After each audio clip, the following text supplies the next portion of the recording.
Halo Sobat Diklat, apa kabar? Assalamualaikum warahmatullahi wabarakatuh. Hari ini podcast di Pusdiklat SDM Kehutanan ini kita akan bersama dengan pakar tentang kebakaran, dan beliau ini luar biasa ya, berkecimpung di bidang kebakaran hutan dan lahan, sehingga ini Sobat Diklat akan melihat dan mendapatkan informasi tentang kebakaran tersebut. Barangkali seperti itu ya. Tetapi jangan lupa tolong di-subscribe dan juga di-like untuk acara ini. Baik, kalau begitu kami perkenalkan di tengah-tengah kita narasumber yang memang hebat. Apa kabar nih Bapak? Baik, Bina. Baik ya. Kami perkenalkan, beliau adalah Bapak Dr. Insinyur Raffles B. Panjaitan MSc, mudah-mudahan nggak salah ya Pak? Ya, benar sudah. Baik ya. Dan beliau ini sebagai tenaga ahli bidang kebakaran lahan, serta merupakan manajer persiapan di kantor pusat Lintas ASEAN. Wow, luar biasa nih Pak ya, ASEAN. Lintas batas asap. Lintas asap untuk ASEAN, gitu ya Pak ya. Nah, baik Pak, ini agak sedikit mengganggu nih Pak. Bapak sebagai tenaga ahli bidang kebakaran lahan. Padahal biasanya kan kebakaran hutan dan lahan gitu ya Pak ya. Apalagi kita sekarang menjadi sudah terpisah LH dan kehutanan. Kehutanan, hutannya kemana gitu ya Pak ya. Monggo Pak, silakan Pak. Ya, terima kasih Bu Ida. Jadi sekarang ini saya kan dengan pemerintahan baru Pak Prabowo kan memang ada di-split antara kehutanan dengan lingkungan hidup. Betul. Sehingga saya kebetulan diminta membantu di LH bidang kebakaran. Oh iya. Nah, cuma karena tusinya lingkungan hidup itu masalah lahannya, jadi saya tenaga ahli bidang lahan. Nah, kalau hutannya, Bapak awalnya di kehutanan. Oh iya, sebelumnya saya kan memang tenaga ahli manajemen landscape fire untuk menangani kebakaran hutan dan lahan. Betul. 10 tahun menangani kebakaran itu, dan kemudian terakhir jadi 5 tahun sebagai tenaga ahli menteri juga waktu itu Ibu Siti Nurbaya. Nah, kalau kita bicara mengenai kebakaran, memang sejak 2015-2016 itu sudah ada paradigma baru yang dicanangkan oleh pemerintah waktu itu melalui Ibu Siti Nurbaya dan Presiden Jokowi sudah merubah paradigma penanganan pengendalian kebakaran. Dulunya itu saya sebelumnya kan direktur kebakaran juga zamannya Pak SBY ya, 2 tahunan. Tapi waktu itu paradigmanya itu belum berubah, masih selalu penanggulangan. Nah, sejak 2015-16 kita rubah menjadi pencegahan, menjadi priority. Disitulah program-program dimulai dengan berbasis tapak. Nah, jadi sekarang ini penanganan kebakaran sebenarnya sudah berbasis tapak, dan ini sudah kita setting, sudah ada program-programnya udah untuk memantau, memonitor kebakaran baik di lahan maupun di hutan itu sudah bisa dipantau dari Sipongi yang sudah kita buat. Dan Sipongi ini bisa digunakan oleh siapa saja sekarang. Udah pakai portal, di sepanjang ada internet pasti bisa diakses. Dan berarti semua orang bisa mengakses? Bisa. Nanti untuk Sipongi? Sipongi, itu informasi mengenai hotspot, jadi titik-titik panas. Yang gambar orangutan? Ya, gambarnya orangutan. Itu Sobat Diklat ya, jadi Sipongi itu. Nah, kenapa katanya menjadi orangutan? Ya, kenapa lambangnya orangutan? Jadi dulu kebakaran kita tahun 80-an, 90-an itu kan banyak mengorbankan, banyak membakar, banyak satwa-satwa kita yang berada di hutan terbakar. Salah satunya itu adalah orangutan di Kalimantan dan juga di Sumatera. Nah, inilah menjadi waktu itu 2002, terus setelah itu menjadi lambang Sipongi, kebakaran. Jadi seperti itu ya jawabannya Sobat Diklat.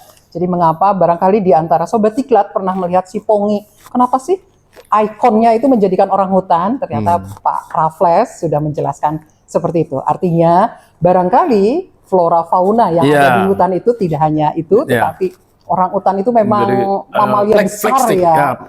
Flagship spesies kita kan. Dan juga hampir punah ya Pak ya. Dan terbatas.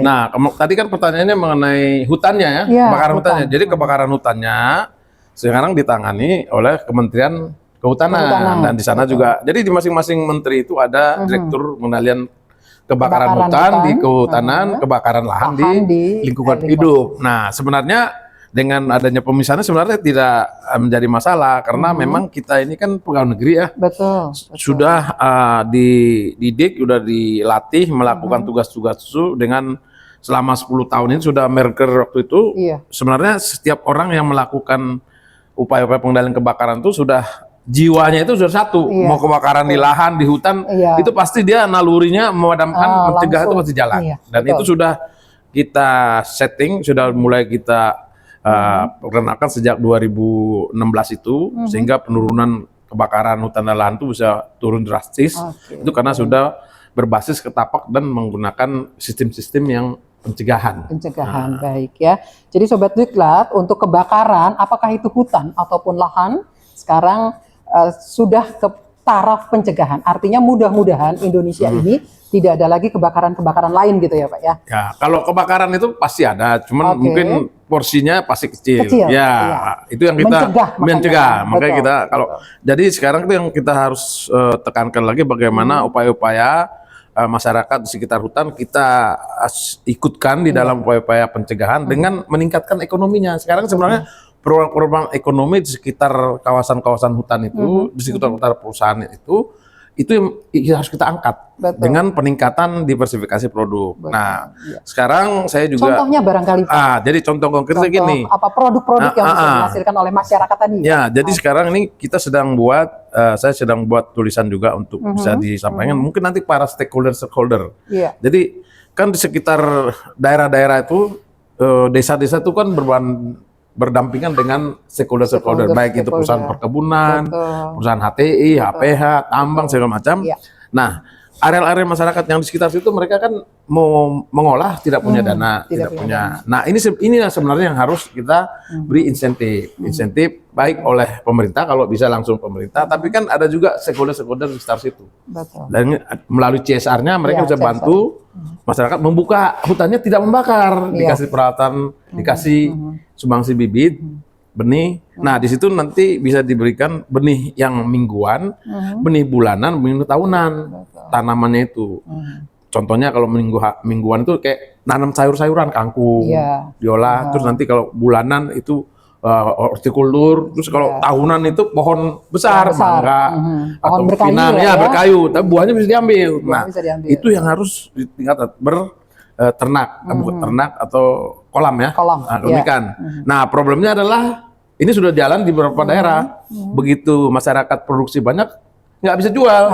Nah, inilah pasarnya. Nah, makanya sekarang ini sebenarnya kita libatkan stakeholder itu supaya mereka mengabsorb, membeli pakan-pakan itu dari masyarakat sekitar, sehingga ekonominya meningkat dan hutannya terjaga, tanamannya terjaga, kebun sawitnya tidak terbakar, HT-nya tidak terbakar. Nah, ini program-program ini sedang sudah berapa tahun yang lalu kita jalani dan beberapa perusahaan besar sudah melakukannya seperti. Berapa persen Pak kira-kira keberhasilannya? Keberhasilannya yang di bawah Sinarmas dengan RAPP sudah ada tuh, sudah di Riau dan di Sumatera juga ada. Di atas 50%. Keberhasilan itunya besar. Keberhasilan untuk memberdayakan masyarakat. Tapi kan ini kan banyak desa-desa tuh. Nah, ini harus enlarge lagi kepada desa-desa lain, mungkin di Kalimantan. Di Kalimantan juga sudah ada sebagian ya. Kita sudah beri penyuluhan bersama-sama dan juga didukung dari pemerintah daerah setempat. Pemerintah daerah. Baik.